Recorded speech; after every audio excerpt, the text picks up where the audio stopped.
The Chinese have announced that they're going to go to the moon. In fact, they will probably beat the United States. NASA last year admitted that their time frame is behind the Chinese time frame. Kaku shares China's incredible lunar discovery and takes you on an unprecedented journey among the stars. What could be this month's unexpected discovery? How will it change our understanding of the universe? People of color will land on the moon, then we will build around the moon. Travel through the universe with us to answer these burning questions and uncover exciting truths hidden at the center of the moon.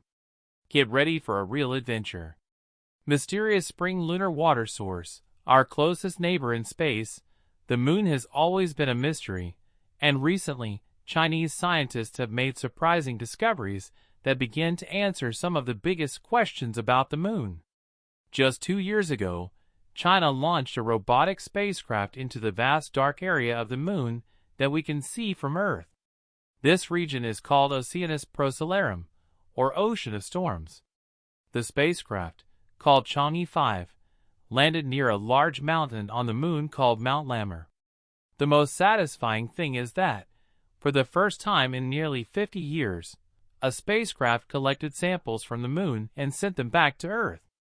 The last time this happened was in 1976 during the Soviet invasion. Many scientists believe that all the water on the moon disappeared due to the heat when the moon was formed approximately 4 billion years ago. But it turned out not to be so. There is actually a lot of water frozen into ice on the moon. This ice is usually found at the poles of the moon, which are always dark. NASA plans to send astronauts to this region, as access to these waters will be beneficial for future expeditions. Let's uncover this amazing phenomenon. China doesn't just see water. More than 60 ounces of lunar soil and rock samples were returned rich in rare minerals such as helium-3. But things don't end there. Chang'e 5 used onboard instruments to take measurements before returning to Earth, indicating that water may be present on the moon's surface. The question then becomes, where does this water come from? While some scientists believe that it may have been brought to the moon by a star, others believe that there may be invisible water on the moon.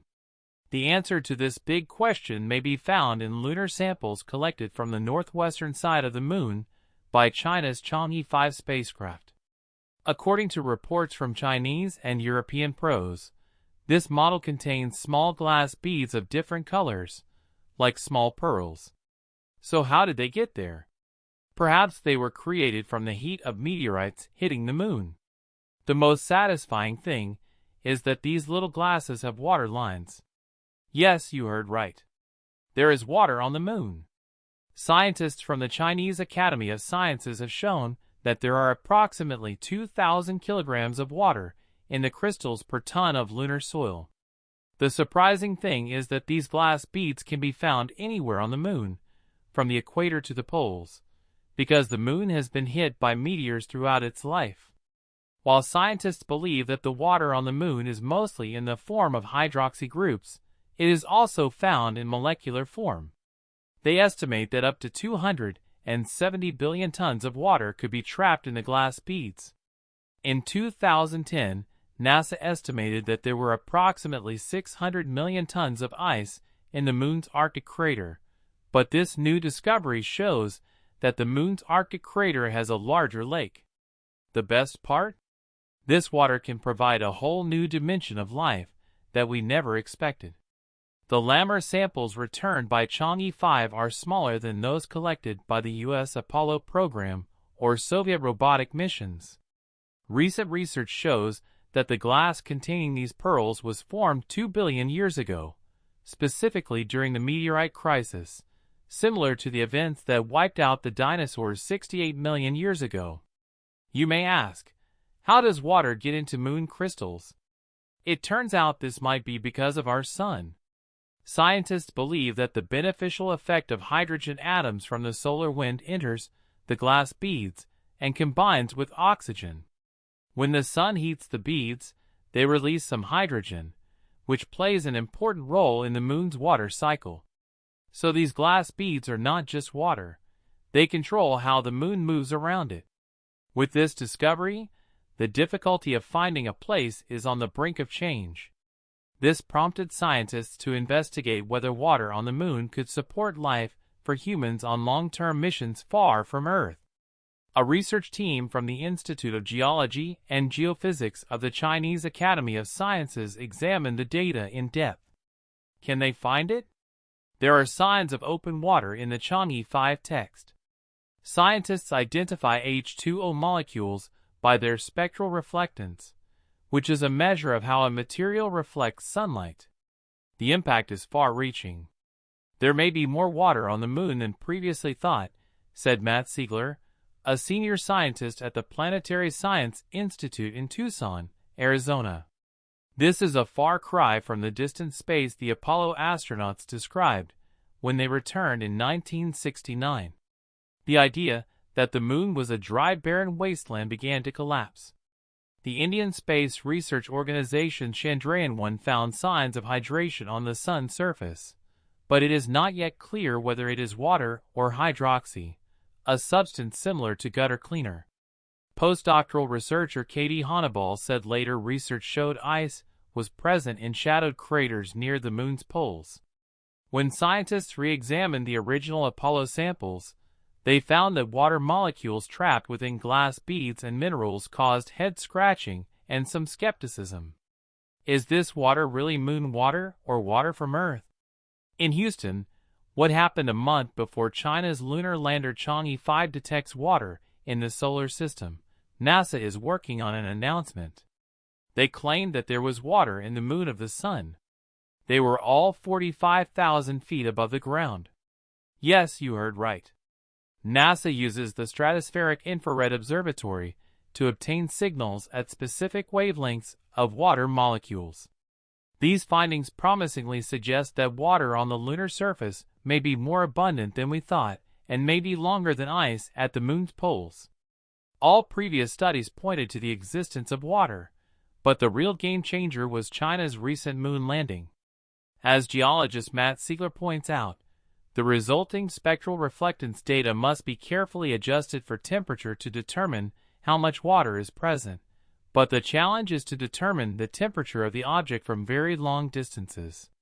This is what makes Chang'e 5's mission extraordinary. It can measure temperature directly by landing on the moon, eliminating uncertainty. But don't expect to see babbling streams or sparkling lakes on the moon just yet.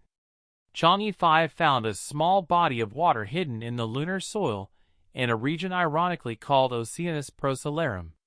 Scientists believe this water may be the product of the solar wind, a flow of radioactive material emitted by the sun. The water is formed when the solar wind, rich in hydrogen atoms, hits the oxygen in the moon's soil and rocks. Interestingly, more water is seen in lunar rocks in the same area, indicating another known water source, rare moon crystals. But there is more to the story. Scientists have made another jaw-dropping discovery, a rare solar system that could power the Earth. The China National Space Administration has made headlines for its success in space exploration. Competing with the United States National Aeronautics and Space Administration, China built a station, embarked on many missions, and made great discoveries. The last of these surprised the scientific world. So what exactly is the moon theory discovered by Michio Kaku? The crystals found in lunar basalt grains in 2020 are made of a material previously unknown to science and contain key components for the nuclear fusion that powers the sun and stars in our galaxy. Following the leak, the China National Space Administration and the China Atomic Energy Agency announced that a new lunar material called feldspath was discovered after China's Chang'e 5 robot mission. It was discovered by scientists from the Beijing Institute of Uranium Geology while examining the lunar surface for samples. China now joins the United States and the former Soviet Union as the only countries to have discovered new material on the moon. This is thanks to the first lunar sample return mission since 1970, which successfully returned more than 1.7 kilograms of lunar samples to Earth. The cherry on top? The new moon material was named after the Chinese mythological moon goddess Chang'e by the Beijing Institute of Uranium Geology. They call it Chang'ite. Now let's talk about the mission that brought us this extraordinary discovery, the Chang'e 5 mission robot. It set off from Hainan province and returned to Earth with 1,731 g of lunar rocks and soil, 46 years after it last collected lunar material. The mission is an exciting 23-day adventure, and one of China's most challenging missions to date. After successful recovery, the lunar samples were divided into 21 groups and sent to scientists in 13 laboratories to work on 31 research projects. This achievement recorded China's name in the history of space exploration, becoming the third country after the United States and the former Soviet Union to discover lunar data. Many departments, including the Chinese Academy of Sciences, the Ministry of Education, and the Ministry of Natural Resources, have contributed to the study of lunar structures. The tiny rocks found on the moon are no wider than a human hair, but they open doors for scientists that they could not even imagine. These crystals, formed during the volcanism of the moon about 1.2 billion years ago, contain an extraordinary element, helium-3.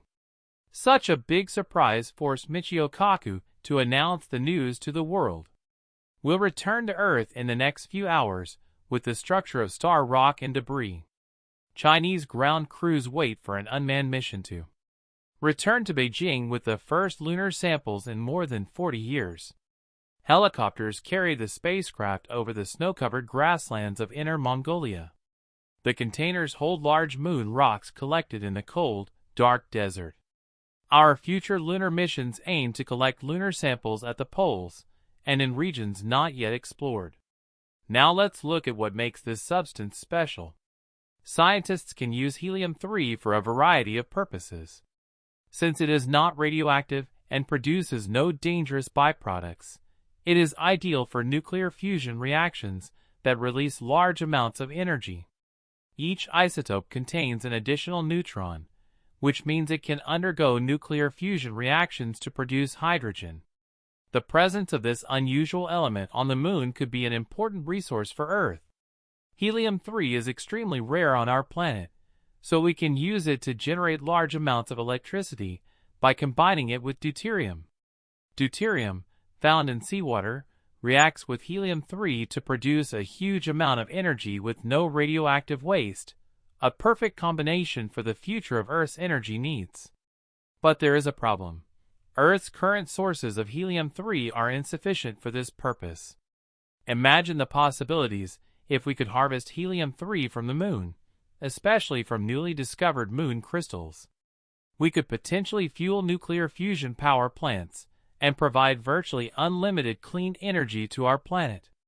This could change the way we power our homes, industries, and transportation, creating a greener, more sustainable future. Now, China has plans to set up a lunar base, possibly in collaboration with Russia, to extract these valuable resources. The lunar surface is full of challenges: extreme temperatures, a lack of atmosphere, and a surface covered in fine, abrasive dust. However, the potential benefits are too great to ignore. Scientists and engineers are working on developing the technology needed to establish a permanent presence on the moon. Robots, automated mining equipment, and habitat modules will be crucial for sustaining human life on the lunar surface. The recent discovery of water on the moon is another critical factor in making lunar colonization a reality. Water can be used for drinking, growing food, and splitting into hydrogen and oxygen for rocket fuel. This will reduce the need to transport supplies from Earth, making lunar missions more cost-effective and sustainable. In the coming decades, we may see a thriving lunar colony where humans live and work, mining valuable resources and conducting groundbreaking research. This will pave the way for further exploration of our solar system, including missions to Mars and beyond. The moon, once a symbol of mystery and the unknown, is now becoming a beacon of hope and possibility for the future of humanity. As we stand on the brink of this new era, we can only imagine what other incredible discoveries await us among the stars. The journey has just begun, and the future is bright.